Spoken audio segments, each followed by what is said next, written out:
நாம் நிறைய செல்வங்களை சேர்த்துக்கிட்டே இருக்கிறோம், நிறைய சேர்க்கிறோம் இல்லையா? வியாபாரங்கள் கொஞ்சம் குறைஞ்சாலும் வியாபாரம் குறையுதுன்னு பதறோம். ஒரு நாள் பெருமானார் ஸல்லல்லாஹு அலைஹி வஸல்லம் அவங்க மஸ்ஜிதுல் ஹராமில் காபாவுக்கு அருகில் உட்கார்ந்துருக்கிறாங்க. ஹஜ்ரத் அபூதர் ரலியல்லாஹு அன்ஹு அவர்கள் அந்த பக்கமாக வர்றாங்க. அவர் வர்றதை பார்க்கறதுக்கும் பெருமானார் ஒரு வார்த்தையை சொல்றதுக்கும் யதார்த்தமாக நடக்குது.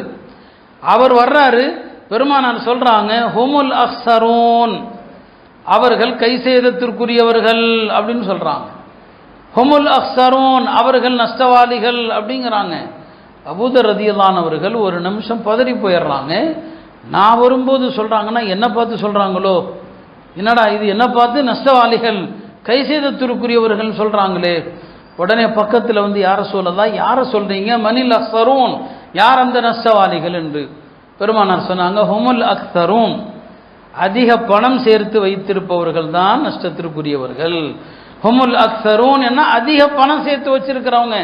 பிறகு சொன்னாங்க, பணத்தை சேர்த்து வைத்தவர்களிலும் சிலர் வலப்பக்கம் இடப்பக்கம் முன்னால் பின்னால் என்று தேவை வரும்போதெல்லாம் செலவு செய்தார்களே அவர்களை தவிர. அவங்க நஷ்டவாளிகள் அல்ல. பணம் இருக்குது ஆனா கொடுக்கறாங்க, அவங்க நஷ்டவாளிகள் அல்ல. பணத்தை சேர்த்து சேர்த்து செலவு செய்யாம யார் வச்சிருக்கிறாங்களோ அவர்களே நஷ்டவாளிகள் என்று சொன்னாங்க. அப்ப பணத்தை சேர்க்கிறது நாம என்னங்க, உம்மத்துக்கு சமுதாயத்திற்கு பயன்படும் விதத்தில் சேர்த்தால் நஷ்டம் இல்லை. பணத்தை சேர்க்கிறது எந்த செலவும் பண்றது இல்லை, அவர்கள் நஷ்டத்திற்குரியவர்கள். நபி ஸல்லல்லாஹு அலைஹி வஸல்லம் ஒரு முறை ஹஜ்ரத் உம்மு ஸலமா ரலியல்லாஹு அன்ஹா வீட்டுக்குள் நுழையிறாங்க.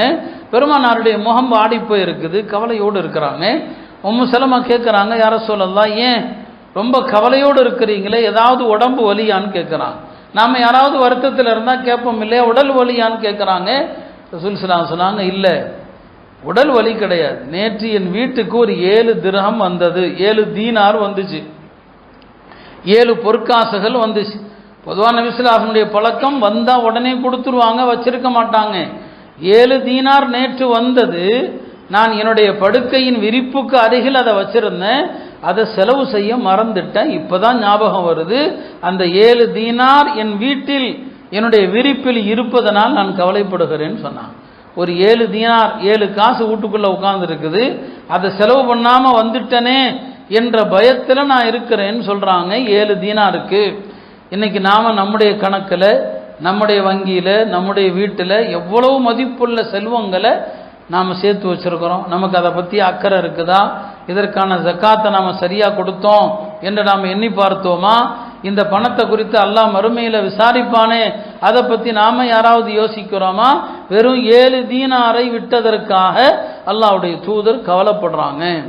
அருமையானவர்களே, சொல்லுவாங்க, யஹ்யா இப்னு முஆதுங்கிற ஒரு அறிஞர் சொன்னாங்க, அந்த காலத்தில் திர்ஹம் தீனார் இருந்துச்சு இல்லையா, அவர் சொல்லுவார், இந்த தீனார் திர்ஹம் நீங்கள் விலைக்கு இந்த பண நோட்டு இருக்கு இல்லையா, இது தேலு அப்படின்னாரு அவர். இது தேலப்பா, இது தீனார் திர்ஹம் இருக்கு, இது தேலு.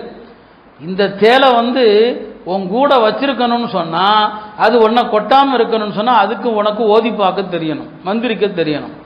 மந்திரிக்கல்ல இந்த தீனார் திர்ஹங்கிற தேலு உன்னை கொட்டிடும்னாரு. எவ்வளவு அர்த்தமான விஷயம் பாருங்க. இந்த காசு பணம் இருக்குதே அது தேல். அது இந்த தேலை தேல் கூட இருந்தா கொட்டதானே செய்யும், ஆனா மந்திரிச்சா கொட்டாது இல்லையா? குர்ஆன் ஹதீஸை கொண்டு ஓதி பார்த்தா கொட்டாது. உண்மை அதுதான். அவர் சொல்றாரு, இந்த காசு பணங்கிறது ஒரு தேல். இது இந்த தேலை நீ முறையா வச்சுக்கல, அது ஒன்ன கொட்டிரும், நீ அதிலிருந்து மீளவே முடியாதுன்னு சொன்னான். அருமையானவர்களே, இஸ்லாம் என்றால் அடிபணிவது தான். எத்தனையோ தவறான கொடுக்கல் வாங்கல் பரிவர்த்தனைகள், நாம் அதையெல்லாம் கால சூழ்நிலைகள், கால நிர்பந்தங்கள், முடியாது, தவிர்க்க இயலாது என்று சாக்கு போக்கு சொல்றோமே தவிர, இப்ராஹிம் இஸ்லாம் சொன்னாங்களே, அஸ்லம் து, அல்லாஹ் சொல்றானா நான் கட்டுப்பட்டுட்டேன், அல்லாஹ்வுடைய விருப்பம் தான் என் விருப்பம். இந்த குர்பானியினுடைய அசல் தத்துவம் அதுதான். நீங்க ஆட்ட அறுக்கல்ல, உங்களுடைய விருப்பங்களை அறுக்கிறீங்க. அல்லாஹ் எதையெல்லாம் தடுத்தானோ அதெல்லாம் எனக்கு பிரியமா இருக்குது, ஆனா வேண்டாம், அல்லாஹ்வுக்காக நான் எல்லாத்தையும் குர்பானி செய்கிறேன். இதுதான் ரசூல் ஸல்லல்லாஹு அலைஹி வஸல்லம் அவர்கள் நமக்கு கற்றுத்தந்ததாக இருக்கிறது. எனவே அருமையானவர்களே, இந்த வாழ்வியல் தத்துவத்தை விளங்கினாதான் நம்முடைய இஸ்லாம் பரிபூரணமான இஸ்லாமாக இருக்குமே தவிர, எல்லா வகையிலும் இன்றைக்கு நாம தவறுகள் செய்கிறோம் இல்லையா? சஹாபா பெருமக்கள் பெருமானாருடைய வார்த்தைக்கு எவ்வளவு கட்டுப்பட்டாங்க.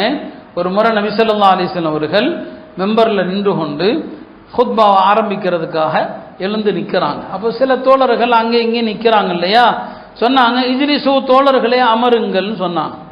அமருங்கள் என்று பெருமானார் சொன்ன அந்த குரல் அப்துல்லாஹ் இப்னு ரவாஹா என்ற ஒரு தோழர், அவருடைய வீட்டில் உட்கார்ந்துருக்கிறாரு. வீட்டில் இருக்கிற அவருக்கு இந்த வார்த்தை காதல கேட்டதுமே அவர் எஞ்சி வெளியே வரலான்னு நினைச்சாரு. பெருமானார் சொல்றாங்க இஜ்லிசுன்னு சொன்னதும் அப்படியே உட்கார்ந்துட்டார். அப்ப கேட்டாங்க என்னங்க உட்கார்ந்துட்டீங்கன்னு சொல்லி. ரசூல் ஸல்லல்லாஹு அலைஹி வஸல்லம் அவங்க இஜ்லிசு உட்காருங்கன்னு சொல்றாங்க. பெருமானார் உட்காருங்கன்னு சொன்ன பிறகு நான் எப்படி வெளியே வர முடியும்? உட்கார்ந்துட்டார் அப்படியே. முஸன்னஃப் அப்துர் ரஸாக்ல வருது. இன்னொரு சஹாபி அப்துல்லாஹ் இப்னு மஸ்ஊத், அவர் பள்ளிக்கு வர்றாரு. அப்பயும் அப்படிதான் பெருமானார் உட்காருங்கன்னு சொன்னாங்க. அவர் தன்னை சொல்றாங்கன்னு நினைச்சு பள்ளியினுடைய வாசல்ல அப்படியே உட்கார்ந்துட்டார்.